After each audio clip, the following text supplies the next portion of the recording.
വേലുത്തമ്പിയും പാലിയത്തച്ഛനും. British സാമ്രാജ്യത്വത്തിനെതിരെ തിരുവിതാംകൂറിൽ ആദ്യകാല ചെറുത്തുനിൽപ്പ് സമരങ്ങൾ സംഘടിപ്പിച്ചത് വേലുത്തമ്പി ദളവ. കൊച്ചിയിൽ സാമ്രാജ്യത്വത്തിനെതിരായി സമരം നടത്തിയത് പാലിയത്തച്ഛൻ അഥവാ പാലിയത്ത് കോമിയച്ചൻ. നാട്ടുരാജ്യങ്ങളുടെ എല്ലാ ആഭ്യന്തര കാര്യങ്ങളിലും ബ്രിട്ടീഷുകാർ ഇടപെടുകയും തുടർന്ന് നാട്ടുരാജ്യങ്ങളിലെ ഭരണാധികാരികൾക്ക് പരമാധികാരം നഷ്ടപ്പെടുകയും ചെയ്തതിനെ തുടർന്ന് കലാപം നടത്തിയ നേതാക്കളാണ് വേലുത്തമ്പി ദളവയും പാലിയത്തച്ഛൻ. അവിട്ടം തിരുനാളിൻ്റെ പ്രശസ്തനായ ദിവാനാണ് വേലുത്തമ്പി ദളവ. വേലുത്തമ്പിയുടെ യഥാർത്ഥ പേര് വേലായുധൻ ചെമ്പകരാമൻ. വേലുത്തമ്പിയുടെ ജന്മദേശം കൽക്കുളത്ത്, തലക്കുളം. 1765 ജനനം. കന്യാകുമാരി ജില്ലയാണ്. വേലുത്തമ്പിയുടെ തറവാട്ട് നാമമാണ് തലക്കുളത്ത് വീട്. വേലുത്തമ്പി ദളവ തിരുവിതാംകൂറിൽ ദിവാനായ വർഷം 1802. കൊല്ലത്ത് ഹജൂർ കച്ചേരി അഥവാ സെക്രട്ടേറിയറ്റ് സ്ഥാപിച്ചത് വേലുത്തമ്പി ദളവയാണ്. തിരുവിതാംകൂറിൽ സഞ്ചരിക്കുന്ന കോടതികൾ സ്ഥാപിച്ചതും വേലുത്തമ്പി ദളവ. വേമ്പനാട്ടു കായലിലെ പാതിരാമണൽ ദ്വീപിനെ കൃഷിയോഗ്യമാക്കിയത് ദിവാനും വേലുത്തമ്പി ദളവയാണ്. തിരുവിതാംകൂർ നായർ ബ്രിഗേഡിൻ്റെ അലവൻസ് കുറയ്ക്കാൻ തീരുമാനിച്ച വേലുത്തമ്പി ദളവയുടെ നീക്കത്തിനെതിരെ നടന്ന ലഹളയാണ് തിരുവിതാംകൂർ പട്ടാള ലഹള 1804. തിരുവിതാംകൂറിൻ്റെ ആഭ്യന്തര കാര്യങ്ങളിൽ ബ്രിട്ടീഷുകാർ അനിയന്ത്രിതമായി ഇടപെട്ടതിനെതിരെ പ്രതിഷേധിച്ച ദിവാനും വേലുത്തമ്പി ദളവയാണ്. 1800 തിരുവിതാംകൂറിലെയും കൊച്ചിയിലെയും ബ്രിട്ടീഷ് റെസിഡൻ്റായി നിയമിതനായത് കേണൽ മെക്കാളെ. തിരുവിതാംകൂറിൻ്റെ രാഷ്ട്രീയ സ്വാതന്ത്ര്യത്തിന് അന്ത്യം കുറിക്കാൻ കാരണമായ ഉടമ്പടി ഒപ്പുവെച്ച വർഷം 1805.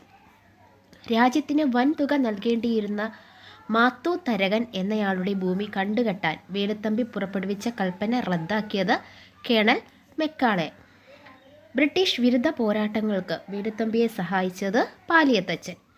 അവർ കോഴിക്കോട് സാമൂതിരിയുമായും മൗറീഷ്യസിലുള്ള ഫ്രഞ്ചുകാരുമായും രഹസ്യമായ ആശയവിനിമയം നടത്തിയാണ്. വേലുത്തമ്പിയുടെയും പാലിയത്തച്ഛൻ്റെയും സംയുക്ത സൈന്യം മെക്കാളെയുടെ ഭവനം ആക്രമിച്ചത് 1808 ഡിസംബർ. എന്നാൽ മെക്കാളെ അവിടെ നിന്നും രക്ഷപ്പെട്ടു. ബ്രിട്ടീഷുകാർ കൊച്ചി ആക്രമിച്ചതോടെ വേലുത്തമ്പിയുമായുള്ള സഖ്യം പാലിയത്തച്ഛൻ ഉപേക്ഷിച്ചു. വേലുത്തമ്പി ദളവ ജീവത്യാഗം ചെയ്തത് 1809. വേലുത്തമ്പി ആത്മഹത്യ ചെയ്ത ക്ഷേത്രം പത്തനംതിട്ടയിലെ മണ്ണടി ക്ഷേത്രമാണ്. വേലുത്തമ്പിയെ പിടികൂടാൻ കൽപ്പന പുറപ്പെടുവിച്ച തിരുവിതാംകൂർ ദിവാനാണ് ഉമ്മണിത്തമ്പി. വേലുത്തമ്പി ദളവയെ പരാജയപ്പെടുത്തിയ ബ്രിട്ടീഷ് സൈന്യാധിപൻ കേണൽ ലീഗർ. ബ്രിട്ടീഷുകാർ വേലുത്തമ്പി ദളവയുടെ മൃതശരീരം കെട്ടിത്തൂക്കിയ സ്ഥലം തിരുവനന്തപുരത്തെ കണ്ണമൂല. വേലുത്തമ്പി ദളവ സ്മാരകം സ്ഥിതി ചെയ്യുന്നത് പത്തനംതിട്ടയിലെ മണ്ണടിയിൽ.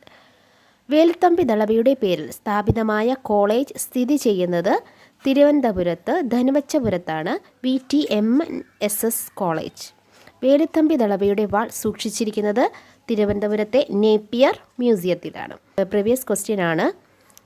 തിരുവിതാംകൂറിലെ ധീരദേശാഭിമാനിയായിരുന്ന വേലുത്തമ്പി ദളവയുടെ ജനനസ്ഥലം ഏതാണ്? തലക്കുളം.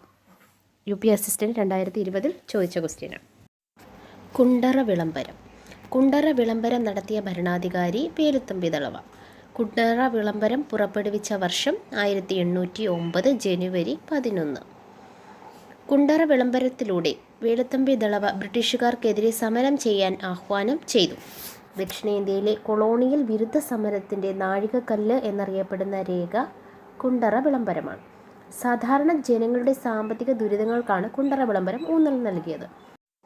കുണ്ടറ വിളംബരത്തിന് സാക്ഷ്യം വഹിച്ച ക്ഷേത്ര സന്നിധി കുണ്ടറയിലെ ഇളമ്പള്ളൂർ ക്ഷേത്രം. കുണ്ടറ വിളംബരത്തിലൂടെ വേലുത്തമ്പി ദളവ മുന്നോട്ട് വെച്ച പ്രധാന ആശയമാണ് യൂറോപ്യന്മാർ ഉപയോഗശൂന്യമായ സ്ഥലങ്ങളുടെ പരമാധികാരിയായി സ്വയം പ്രഖ്യാപിക്കുന്ന ആശയം. കുണ്ടറ വിളംബരം നടന്ന കാലത്തെ Thiruvithamkoor British resident colonel Macaulay. Kundara വിളംബരാനന്തരം നടന്ന യുദ്ധം കൊല്ലം യുദ്ധം 1809 ജനുവരി 15.